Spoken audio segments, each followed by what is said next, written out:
a nice Christmas dinner yesterday? Yes. Very good, okay. Well, Boxing Day today. We got a Boxing Day in the UK. Is it the same here in North America, South America? A few things, a few different things.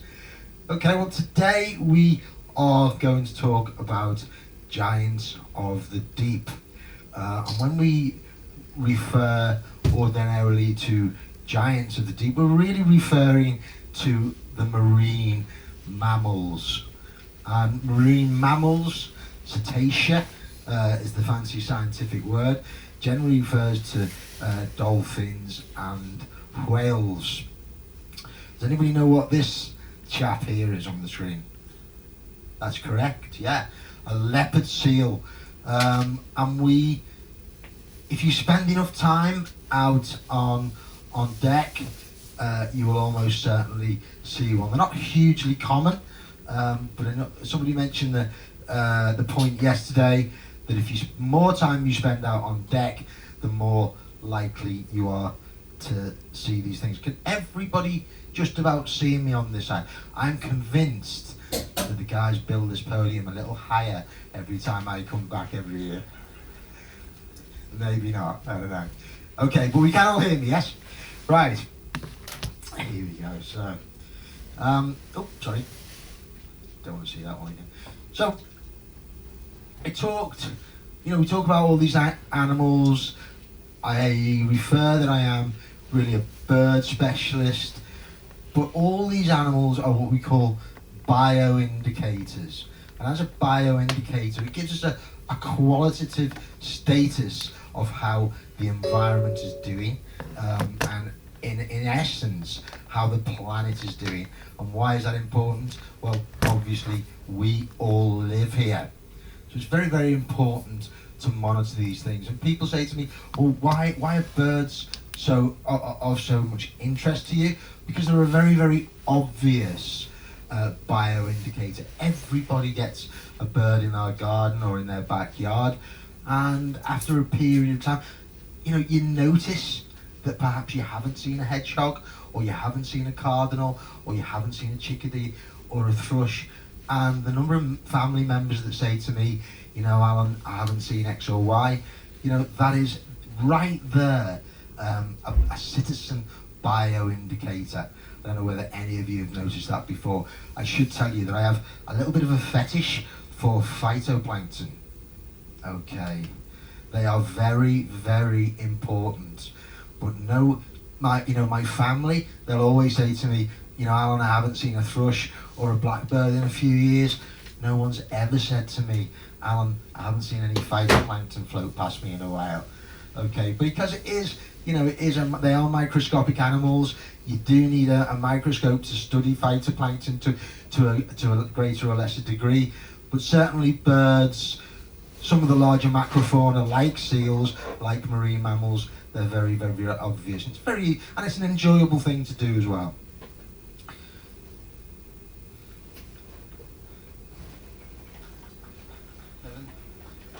Round of applause for Dejan, everybody. All right, cheers. Well done. I'll come back to that question at the end if that's okay. Thank you very much. Right, here we go. So, leopard seal. We are going to talk about marine mammals. We're not going to show that again. Nobody wants to see that, do they? I think hopefully we all know who I am by now. My name is Alan Conlin. I'm a biologist from the UK. So when we talk about giants of the deep, we are largely referring to marine mammals. And what is the definition of a marine mammal?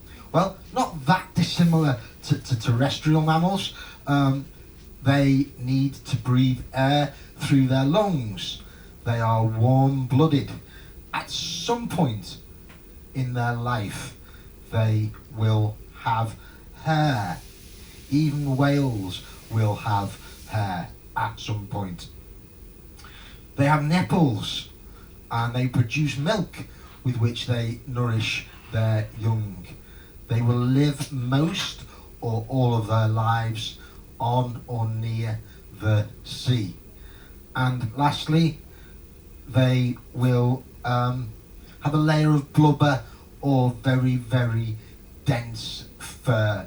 So that's pretty much the definition of a marine mammal. As I say, not that dissimilar actually to a terrestrial mammal. So they're split into four taxonomic groups, and they are Cetacea, and they include the whales, the dolphins, porpoises, and well, the whales, dolphins, and the porpoises. There are also what we call pinnipeds. These are all fancy scientific terms, ladies and gentlemen, but they are important because it does help us distinguish one group from another. And the pinnipeds, they will include seals, sea lions, walruses. We obviously won't see any walruses in that trip. We're heading in the wrong direction. Walruses are that way. And sirenians, manatees, and dugongs. If you've got any Floridians in the audience, yeah, have we seen manatees? Yeah, we all know them. And the Australians, any dugongs? Yeah, okay. That's the Antipodean equivalent. And lastly, we have what we call marine fissipeds, and they are the polar bears and the sea otters. If anyone's ever been to Alaska, you will of course be familiar with sea otters, and they are the marine fissipeds. They're the four taxonomic groups of marine mammals. So we're going to concentrate largely on whales, specifically humpback whale, because that is going to be the main whale that we are going to see during the course of this journey. Did anybody see the orcas yesterday? Yeah? How many did you see? Just the one. I believe there was three orca reported yesterday, and a southern right whale too. So, whales, they are split into two groups, and they are basically the baleen whales and the toothed whales. And we can see this here. The top right is in fact a humpback whale, and those strands, it's working today, look at that. So those strands here that are hanging down, this is the baleen, these are the baleen plates, and this is what baleen whales use in order to filter out the water to collect the krill. And krill is one of the zooplankton that is the absolute basis of this whole ecosystem. And we'll come in a few slides time to zooplankton, to phytoplankton, because without it we ain't got anything. Okay, so these are the baleen whales. And the other group are the toothed whales, and I'm sure somebody's already mentioned this before. This is on the bottom left, this is an orca, and as I'm sure we all know, an orca is a dolphin and not a whale. Okay, despite its name, killer whale, it is in fact a dolphin. It is the largest dolphin. Okay, but it is toothed. Now, here's the thing that always throws people. All dolphins are whales, but not all whales are dolphins. Okay? If anyone wants me to explain that to them later, I'll be down there at the end of the show. Okay, so they're the two main groups. And within the baleen group, it's split further down into four groups. We have the rorquals, we have the grey whales, the right whales, and we have the pygmy right whale. Just for your information, ladies and gentlemen, anybody know the reason why a right whale is so called? They're very, very inquisitive, and they will quite willingly approach boats to see what's going on. And unfortunately, in the days of whaling, this made the whaler's job a very, very easy job indeed, and they became the right whales to catch. That is true. So that's why right whales became known as right whales. So here we have another close-up of the rostrum. This top part of the head here, this is known as the fancy technical term, the scientific term is rostrum, and that's this top here on the left, the bumpy part. and then the strands hanging down here, as we can see, the baleen plates again, and this is the rostrum. Can we all see these bumps here? Yep. These are called tubercles, and if you remember a couple of slides back, I said all marine mammals at some point have hair. Out of each one of these tubercles is a very small filament of hair. There's a lot of discussion, a lot of debate around what that does, but the general consensus is that it's sensory and it allows the whale to understand what's going on in its environment, particularly when it comes to communication, hunting and fishing. So tubercles, they're about the size of your fist, about the size of a closed fist, and they sit on the top of the rostrum here.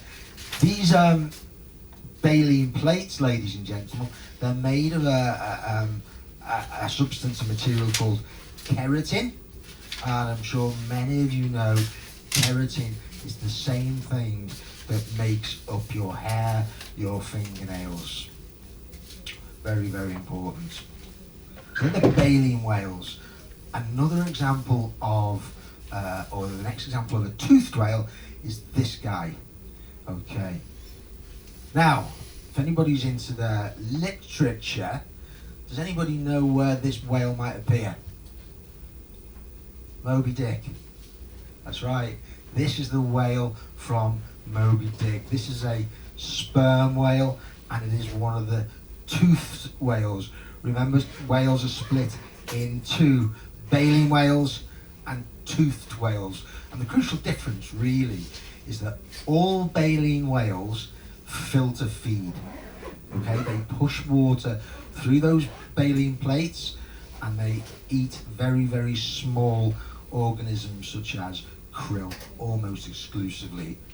Toothed whales, on the other hand, have those rows of teeth, and that allows them to take much, much larger prey.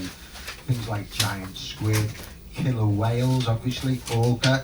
They will take anything from a seal to a great white shark. So those teeth, and this is all about evolution and physiological adaptation that allows them to exploit a certain niche within the ecosystem. So these guys can take much larger prey. Sperm whale, one of their favourite food is of course giant squid, and there's lots and lots of records of sperm whale coming with huge sucker marks all over its body and its head, where it's clearly had a big wrestle with a giant squid. At depth, ladies and gentlemen, sperm whales will dive to around about 7,000 feet in depth for over around about an hour. They have a huge head, takes up about a third of the length of the body, and there's an organ at the front called a spermatocyte. A spermatocyte, it's a huge bowl, if you will, of a gelatinous substance actually used in the whaling days to make candles, and its name and its consistency is identical, and that is the spermatocyte is used by the whale again for communication at depth. This guy uses a lot of clicks, like most whales, clicks and vibrations and sounds in order to communicate. Sperm whales are one of the loudest in doing so. Humpback is going to be the main target species.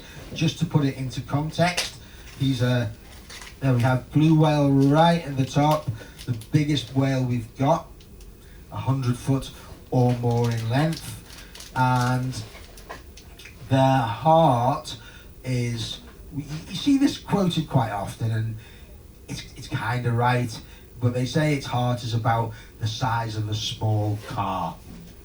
Okay, now I think we're talking a British car, maybe a Mini. Yeah, not one of the larger American Mustangs or something like that. But yeah, it's the size of a small car, something like a Mini. That's still pretty big, I think, for a heart.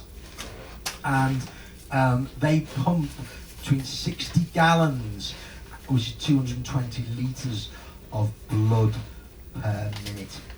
That's quite extraordinary. And then at the very bottom of the scale here, we have grey whale, second from bottom, and that's about 45 feet in length. And sitting somewhere in the middle there is our humpback whale, which is around about 60 feet in length. We will see, ladies and gentlemen, lots and lots of these, and you'll have lots of opportunities to take some great photographs. So on average, our humpback whale weighs around 40 tonne. They take about 2 to 5 years to reach sexual maturity, and as I said earlier, their food is largely krill, perhaps the odd jellyfish, and some smaller bait fish, some small fry. Their fluke can be as wide as 18 feet in width. Now the interesting thing about the fluke is the tail pattern is crucially important. A humpback whale's tail pattern is as an individual to that animal as your fingerprints are to you. Okay, no two are alike, and there are lots and lots of catalogues, can all be found on the internet, and if you get a good photograph of a tail fluke, come and see me. I'll direct you to the catalogue, and you can actually identify what that individual is, where it's been, and its history, and hopefully when it was born. And there's an awful lot of information. It's very, very interesting. Actually, not enough time in all, as ever in all these presentations, there's never enough time to go through it all in huge depths. And of course, humpback whales are one of the most famous for making those fantastic whale music sounds where you just can't get to sleep, so you put one of them on, sends you off to Noddyland. Very, very famous. And they live for about 60 to 80 years. I've cheated a bit, ladies and gentlemen. I took this picture in Alaska a number of years ago. Anybody been to Alaska to see the humpbacks? Yeah, it's pretty impressive. Yeah, lots of breaching. The breaching generally takes place on the breeding grounds. Humpbacks right now are down here feeding. They do not breed down in Antarctica. They feed, but you will see them breaching. We always do, and it's really quite a great sight. We have fin slapping, and again we have the tubercles there. Just these are called on the front there. Just can't get my clicker to go, but there's some lumps and the bumps there on the left-hand edge of that pectoral fin. They're very, very white, the pectoral fins. It's very distinctive. There's not really any other whale that looks like this. So if you see something like this, it's almost certainly going to be a humpback. But those tubercles on the front there, they're very, very important actually for aquadynamics. Aquadynamics. It helps the whale turn very quickly. It helps the whale maneuver. It actually reduces drag and gives the animal a lot of lift. These things in nature, they're never random. They never just happen because. It's all in the design. Okay, and so much so that actually a lot of the turbines, that these renewable turbines that you see to generate electricity, they're actually designed on that fin. Okay, to give it the greatest level of aerodynamic capacity. And of course we have migration. Humpback whales make huge migrations. I do another presentation later on all about migration, everything from birds to whales. But they're quite famous in the distances they travel. As we see, we have the North Atlantic, North Pacific populations up there in green, and when they're up in Alaska and the North Atlantic, they're feeding. And like all whales, humpback whales, they like to move to warmer climes in order to give birth. And here we can see this is where we are headed, the Antarctic population there. Bottom of South America, up in just sit on that left hand side, and as we can see, that is the feeding ground for them right now, and they will be heading up to Central South America, around about Colombia, maybe Peru, Bolivia, are those warm waters around that region where they will give birth to their calf, which, ladies and gentlemen, for those of you of a sensitive disposition, and those of you who are, maybe have given birth in the audience, the calf is 12 foot long and 2,000 pounds in weight. Many, many years ago, when I was learning about all this stuff at university, my sister had just given birth to my goddaughter. Okay, and I walked into the room full of women folk, all talking about this dramatic event that my sister had just given birth. And there was lots of words like, oh, epidurals, labour, stitches. And I didn't understand any of this, but what I did understand was that the child had been born at 9.5 pounds. Ooh. And my sister isn't much bigger than me. So everyone was aghast. But I just learnt that day that actually a humpback whale gives birth to a 2,000 pound baby. Now, I really should have kept my mouth shut. I've learned since. Yeah. It made sense to me to bring you up, but still, yeah, so it's a big old baby. You will hear more about my goddaughter later on. I'm very close to my family. I'm one of very few men. It's all women in my family. Lots of aunties, lots of nieces, lots of goddaughters. So here we go. There's the classic photograph of our humpback whale. This is what we call breaching. Not to be too technical, but the definition of breach is where at least 40% of the animal's body has to leave the water. Anything less than, it is really described as a lunge. Breaching is done for a number of reasons. Communication, display, attracting a mate, and removal of what we call ectoparasites. So ecto being Latin for outer, endo is in. So an endoparasite is something inside, ectoparasite is something on the outside. So in order to remove these ectoparasites, these guys do a lot of jumping and in order to remove them. However, there's been some recent work done by Rachel Cartwright, Dr. Rachel Cartwright in Hawaii. Do we know Dr. Rachel? Yeah? And she's done a lot of study on this, and she found that actually it might not be the full story, because young humpback whales breach as well, and there's no particular reason for young humpback whales to breach. They won't have any ectoparasites, not that many ectoparasites at that point. They don't need to attract a mate because they're too young to breed, but yet they still do it. So what Rachel's found actually is by doing this, it produces something called myoglobin, and myoglobin is very, very important for muscle development. Okay, very, very important indeed. We've all heard of hemoglobin, yes? Okay, well myoglobin is as important to muscles as hemoglobin is to blood. Okay, so there's some theory at the moment to say actually the reason why these guys are doing this, they're having a gym workout basically to keep their muscles in tip-top condition. So that's the latest research on that. Here's a nice picture of our humpback whales under the water, something we don't see very often.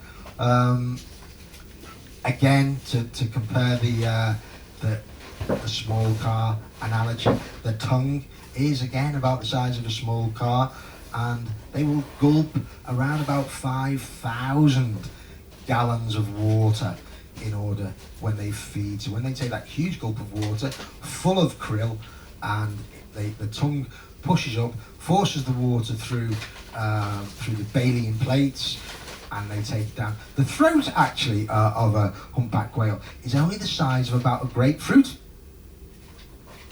So not very big at all. They can't actually swallow huge prey items. It's always the smaller krill. And they are one of the rorquals. Can we see those pleats here? Running along the underside of there. Yeah. Okay. That's very much like an umbrella. So if you can imagine an umbrella with all those pleats that it has when it's closed, and when that umbrella opens out, full of water, closes back again, and the water is expelled and the krill is swallowed. A very brief video next from a drone. Those big white things at the side, they're their pectoral fins. And then when you see that tail fluke go up, that's generally a deep dive. And you might see them about 20 minutes later after they come up from feeding.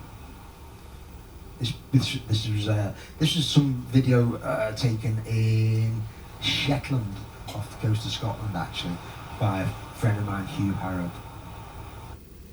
There you go, it's a slightly different view to how we see them ordinarily.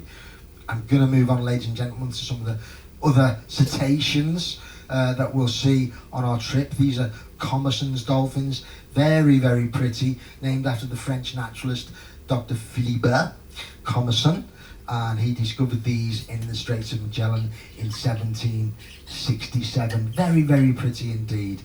And we will almost, we should see these on the tender ride in Falkland. They often hang around the harbour. We should have plenty of opportunity to see Commerson's dolphin. Very, very easy to identify. I mentioned in my opening lecture a few days ago that it was all about the shape and the angle of the pectoral fin, the dorsal fin on the back. Actually, with Commerson's dolphin, it's pretty easy to identify just from that black and white patterning. So, and here we have our hourglass dolphin, named after the very distinctive hourglass shape on the side of the body here. These are the only small cetacean that will swim south of the Antarctic convergent zone. Now, for those that don't know, the convergent zone is where the very, very cold Antarctic waters meet the slightly warmer sub-Antarctic waters, and that's the convergent zone right there. Those cold waters, ladies and gentlemen, that come up from the Antarctic are hugely rich in nutrients. Very rich in nutrients indeed, and that's very, very important when we come on later on to touch very briefly on phytoplankton and the whole system, how important that is. So that's hourglass dolphin. This is our Peale's dolphin. These, when all the dolphins start looking similarly kind of grey and a bit greyish and a bit whitish, this is when that shape and angle of the dorsal fin becomes very, very important in identification. This is quite a rounded dorsal fin. It's quite a dark animal as well. It's quite dark grey. And again, this is named after an American explorer actually in 1848 called Titan Ramsay Peale. That's quite a name, isn't it? Yeah. So that's where the Peale dolphin gets its name from. They live for about 30 to 40 years. Taken in huge numbers by the whaling community many years ago, but thankfully they've made quite a return. This is a dusky dolphin, and they are super fast, super agile. They swim at about 34 miles per hour, and our female dusky dolphins, it turns out, are quite amorous. They like to take up to around 10 suitors in any one sitting. Yeah, that's something. So, And she chooses these suitors not by strength or size, but it's actually about agility and speed. So if the male can impress her by doing a few twists and turns, he's the guy for her. So, there you go. Now, I know everybody thinks this looks cute, but this will bite.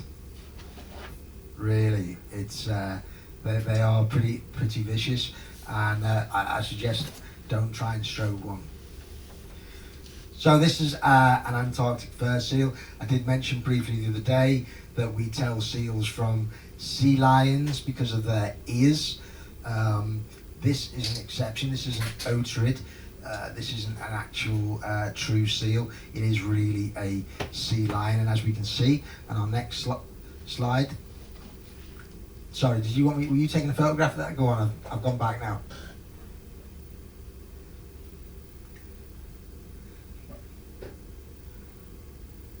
Okay. So, and the other way we can tell sea lions from seals, as I said the other day, is that they can rotate their forelimbs in order to be able to stand upright. Seals kind of just lie there, and they can't do much else really, because their limbs just lie on their side. And I'll show you an example of that right now. Here we go. This is them just lying there, and this is a wet Weddell seal. We'll see lots of these. Yeah, sometimes these animals can be a little distant, and the best way to tell Weddell seal, it's like a small dark sausage. Okay, so if you see a small dark sausage on the ice, it's almost certainly a Weddell seal. If it's a kind of a pale beigey sandy colour, it's likely to be a crab eater seal. And if it's a long snake-like looking thing, it's likely to be a leopard seal. Okay, so generally that's the best way to tell the three apart. Again, if any of you have cameras, get a snap, come and find me, come and find Rob Raincott. We're both about somewhere, and we'll both be able to tell you what each of the species is, provided the photograph's good enough. We're not miracle workers. Okay, so Weddell seals, these guys live the furthest south of any other mammal on the planet. Okay, these guys live a long way south, and they have what they call an air hole, and they rasp it round, and just to keep that air hole free of ice. And of course, an air hole to a Weddell seal is a discotheque for the rest of us. It's where the ladies like to come to breathe, and the male Weddell seal just hangs out at that air hole, and when the females come to breathe, that's when they make friends. Okay, you'll find in nature, like all these things, it's all about food and it's all about reproduction. It really is. A bit like the Princess Sapphire. Yeah, so, anyway, so they're very, very rich milk. About 60% of it is fat, and as I say, they will mate with around about 10 females in a season. Now, this is interesting because they live for around about 18 years, a male Weddell seal, 18 years. Now, coming on to the next one. Oh, there's there it is, rasping away with those teeth. They do lose those teeth over time. All these are available on your, and here we have our crab eater seal. This is going to be an obvious question. I'm sure many of you already know the answer. What do crab eater seals eat? It's not crab. No, sorry guys. No, they have a very special set of molars in the back, kind of interlocking filters, and again, seeming like everything else down here, it's the poor old krill that gets it. These guys actually eat krill. It was a mistake by the old sailors of the day. and up to 80% of crab-eater seals will have scars and marks on them from leopard seals. But these are quite faithful in their mating, in that they only generally take one partner, just one female. And unlike the previous seal that took many, it actually lives twice as long. I think there's a few lessons there, isn't there? Yeah, so the crab-eater seal will live up to about 30 years. Now this is a beast. This is our leopard seal. It is an apex predator down here, and it is the only seal that hunts other warm-blooded prey. Okay, and that includes seals and penguins. There has been one historical record of a leopard seal taking a diver, but I think that was more in error on the seal's part. I don't think it was an intentional thing, really. But again, as well as having those canines that we can see, they do have at the back a set of interlocking molars that allows it to feed on krill also. Here we go. Does anybody know the name of the species of this penguin? Yes, I was going to say unlucky, but lunch is a good one. It is a gentoo. It's a gentoo penguin. We'll see lots of these, and leopard seals don't have necessarily the ability to manipulate the flesh out of the feathers. They don't like to eat the feathers, so they literally just thrash it round from side to side to get it out. Moving on. I know we lost a little bit of time with our tech issue there, but we're moving on. This is, of course, southern elephant seals. There is something called what we call sexual dimorphism. Sexual dimorphism is where the males look very, very different to the females, either in size or colour or just general physical appearance. And indeed, the males are up to about 15 to 18 feet in length, whereas the females are only about 9 feet in length. They're very good divers, 5,000 feet for maybe over an hour to 2 hours. They'll eat anything from mollusks, squid, skate, sharks, rays, and indeed octopus. Not to repeat from the other day, but as we know, the Beachmaster, here he has it. I did mention the other day, but I will repeat it briefly now. These guys are the ones that like to mate with as many in their harem as they possibly can. But as it turns out, depending upon which scientific paper you read, it appears that up to 20 to 50% of the calves of the pups born on his beach don't actually belong to him. Yeah, so the females are slipping away and having a quiet time elsewhere. Alright, so the one we all want to see, or many of us want to see, of course, is orca.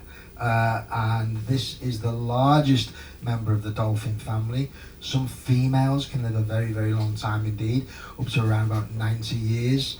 And they're very, very, very intelligent animals. They will perform coordinated hunts. We will see that, or we may see that in the Gerlache Strait. It's very exciting to see. They do that wave washing. Have we seen that on the David Attenborough films, where they wash the iceberg and wash a few nods? And all that is filmed down here. So with luck, we'll get to see that.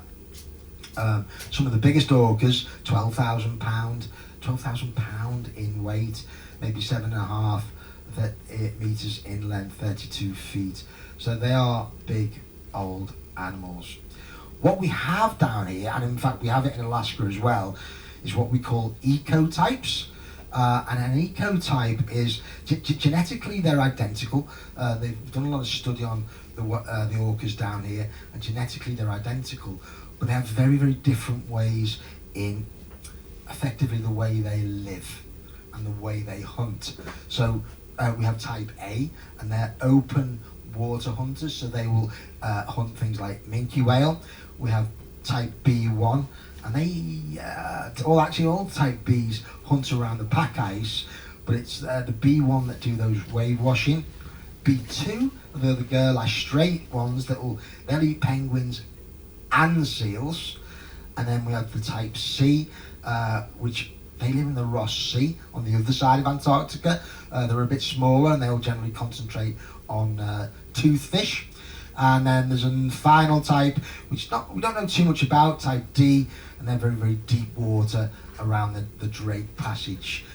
So they're the 4 ecotypes, and it's not that they are genetically different. They actually do look a little bit different physiologically or morphologically, but it's the way they live their lives and what they hunt, and it makes them very, very distinct in that species group. One thing that orcas have this ability to do, particularly the ones in Alaska, they're very good echolocation, and the ones that hunt sharks, they will only they're so precise, they'll make an incision at exactly the point of the liver, and that's the only thing they'll take from that animal. That's quite incredible, ladies and gentlemen. Yeah, that they can echolocate a liver within another animal species and just take it out of the body. Extraordinary. Now,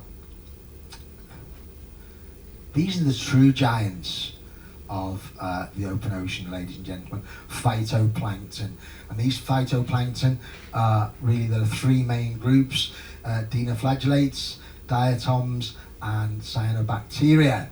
And basically, they're a bit like the trees, a bit like the grass of the ocean, and they sit in the photic zone. The photic zone is the area of the sea that the light is able to penetrate, and because of that, these phytoplankton are able to use that light in order to split water and use carbon dioxide in order to produce sugars that allow them to grow.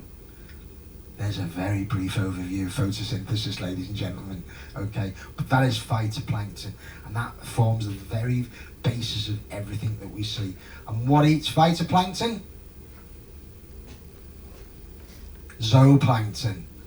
And it's the zooplankton, like this guy, krill, that literally is eaten by virtually everything. It is the animal with the largest biomass on the planet. Okay, 500 million metric tons of krill in the sea. That's about twice the amount of the human biomass on the planet. So I hope that gives you an indication of just how important krill is. And what eats krill? Well, as we go up the trophic levels, things like anchovies, these do what we call diel migration. They go up and down. And of course, penguins will eat things like anchovies. Emperor penguins will eat things like this guy. This is a lanternfish, an Antarctic lanternfish. And those colourful dots down the side, that is produced by, they're produced by photophores. And photophores are special cells within the animal that allows it to produce light, basically bioluminescence, if ever we've heard of that phrase. And the incredible thing about bioluminescence, ladies and gentlemen, your light bulb at home, maybe not the new fancy LED ones, but the ones from maybe 20 years ago, when you switch on that light bulb, only 10% of the energy used in that light bulb comes out as light. 90% is lost as heat. Touch a light bulb, it hurts. Yeah, because it's lost as heat. It shouldn't be getting lost as heat. It should come out as light. 10% of your light on your light bulb at home comes out as light. With this guy, in nature, it's completely the opposite way round. What an incredible thing. 90% of the chemical reaction to produce light comes out as light. Only 10% is lost as heat. quite an extraordinary biochemical reaction, and that is called bioluminescence, ladies and gentlemen. So the giants of the deep, one of these billfish, one of the sailfish. Again, we've got a current that goes up the western side of South America called the Humboldt Current.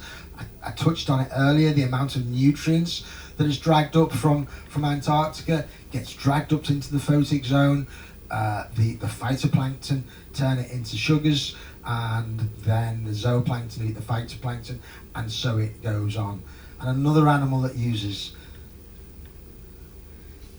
the giant squid. Have you all heard a few stories about giant squid over the years? We've all seen Pirates of the Caribbean. Yeah. Well, our friend, the giant squid, is, of course, the favoured food of sperm whale.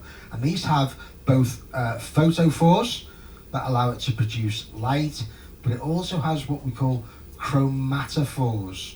And chromatophores are the cells that allow it to change colour. Have you all seen that instant reaction of an octopus when it moves across a habitat type from maybe white sand to dark rock, and within an instant it has changed from one form to another? That is done using very, very special cells called chromatophores, ladies and gentlemen, and they can actually create up to 28 different colours within their spectrum. So, ladies and gentlemen, there's a few giants of the deep, from everything from whales to seals to giant Humboldt giant squid. I hope it's given you some food for thought. Remember the smaller phytoplankton. But ladies and gentlemen, there are a few rumours going round, a few creaks in the night. So if you do hear anything like this, thank you very much for listening, ladies and gentlemen. See you again. Cheers. Bye-bye.